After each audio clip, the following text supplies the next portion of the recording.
Hey everyone, so doing a bit of a different video today. I'm gonna be showing you some of the background that goes into making a game. I'm not too sure how the audio quality for this will be or whatnot, because this is a notebook and I'm going to be showing the notes, and I'm recording this on my phone, so don't know how great that will all be, but yeah. So basically, as you can see, these are all the notes for my game, and I've made notes of things here, including the elemental system in the game.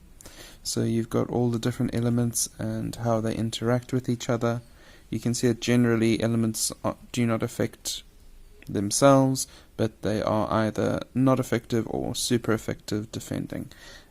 And by the way, I have some of the worst handwriting in the history of handwriting.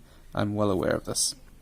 So yeah, also over here are all the different characters. So these are all the sprites and spriters, the genders, weapons, their abilities.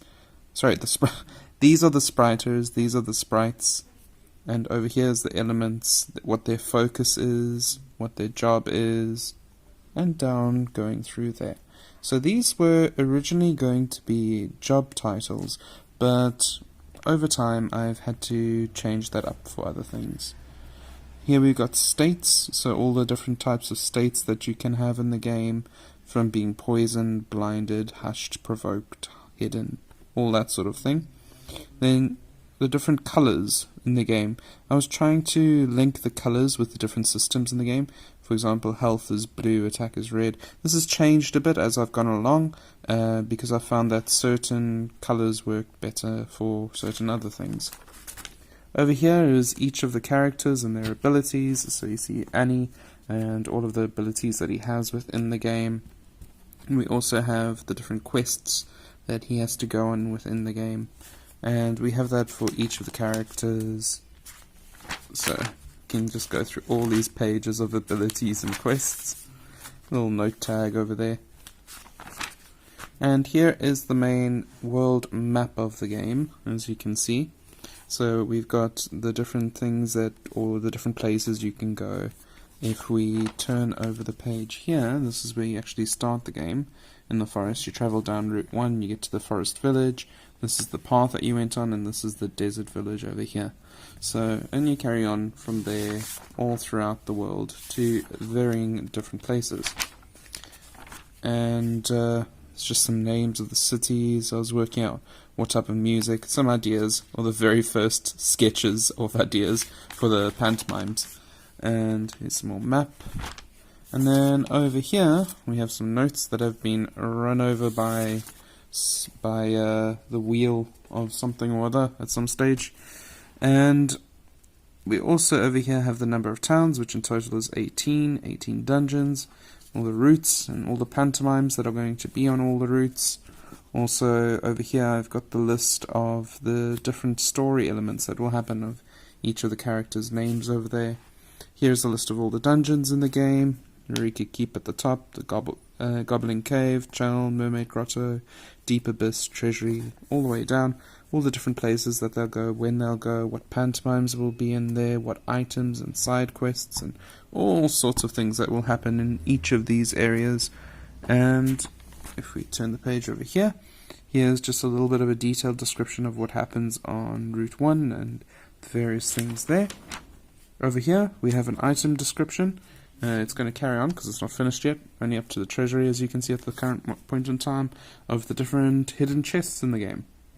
So these are the different items that you can find in all these different locations, and yeah, quite interesting. Then, for some reason, I decided to go to the back of the book, so I'm strange like that. So if we go to the back of the book, I was working out the different types of foods I wanted, so these are just like very basic sketches of that. Also over here I wanted to make sure that I had 21 of each of the types, elemental types available in the game. So nature, fire, water, wind, physical, electric, metal and earth. Each have 21 pantomimes representing them. And here is a list of all of those pantomimes. As you can see, it covers things like their name, their element, their description or location, sorry, the type of ability they have. So each pantomime in the game has a unique ability. You know, like in Pokemon, how sometimes you'll have unique moves for certain Pokemon. Well, in this, each of them has their own unique ability, so I had to come up with all of those. Also, their drops, what sort of things was I expecting them to drop. And if it's a bit noisy, it is holiday season in the background, so please forgive me. But yeah, and so as you can see, we have all of the pantomimes listed, all down to the generals even, and what elements they'll follow. Then over here we have a list of recipes. So these are the different foods in the games and the ingredients that you need to make them. And then over here I was starting to work out what I needed to fix in the games. These are like my little note-taking pages. When I come across little errors or glitches or things, tick next to them means that they've been fixed. So currently I've fixed all the errors I've come across so far, but there's still more to do obviously in that whole thing. And then over here, it's just I wanted to make sure that each of the different food types were used in some recipes. As you can see, certain things like oil are used in a lot of recipes, and pepper, obviously, salt, those sort of things, potatoes, a very common staple of the Western diet. Focus please. So over here you can see the different pantomimes, what sort of, let me say, abilities they have, but what these abilities do. So as I was going through here, I was slowly writing out what each of their abilities were and what those abilities do, so that I can better implement the abilities into the game when I need to. It gives me an idea of what to do. Then over here I have the backstories for each of the characters. So each of the characters has a full page of story that is going to be explored in the game for them. For instance, this is Annie, and his theme is self-discovery. Now each of the main characters have a different theme. For instance, over here, learning to trust others is the theme of Blaze, and that theme plays out throughout the story as you go through the game.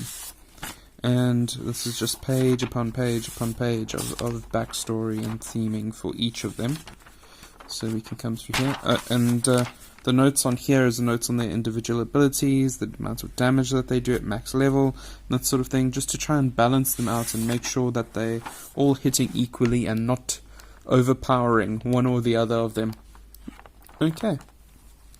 So over here we start getting to pricing. So the economy side of things. How much do things cost at what shops? How much gold should the players have at what point in the game? What do you need to spend it on? All that sort of thing. And then over here we have the game music. So these are the songs that play at certain points in the game. These are your game music general. So in general, that's the battle music, the title, the Accornted Brothers, which are quite a funny part of the game, well at least I think they are, the shop theme. And then just all of this for the credits, so that when I can come to the credit part of the game, I know what song to credit where. And what I need to still do for this is come and fill in Mountainous Journey by who.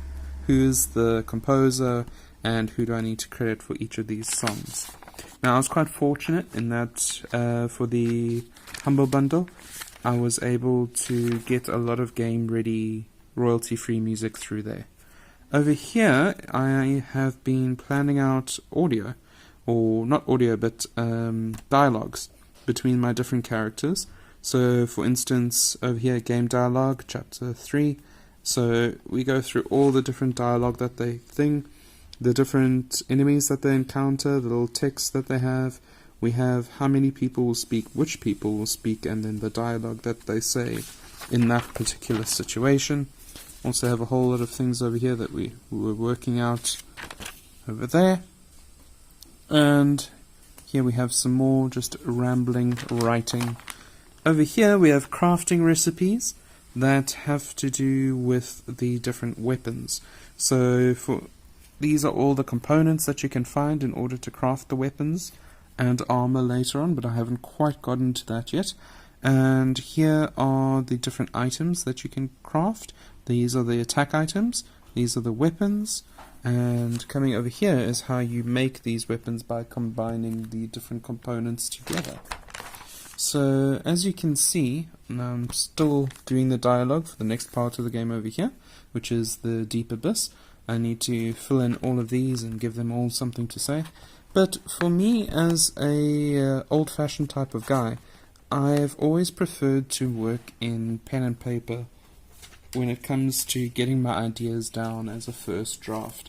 I don't know, it's just something easier about it than having to really slave at it on the computer and recorrect it. Rather just have it on pen and paper, quick and down. When I think of it, I can note it down and change it from there. But anyways, guys, I hope you've enjoyed this little exploration into the background of making a game.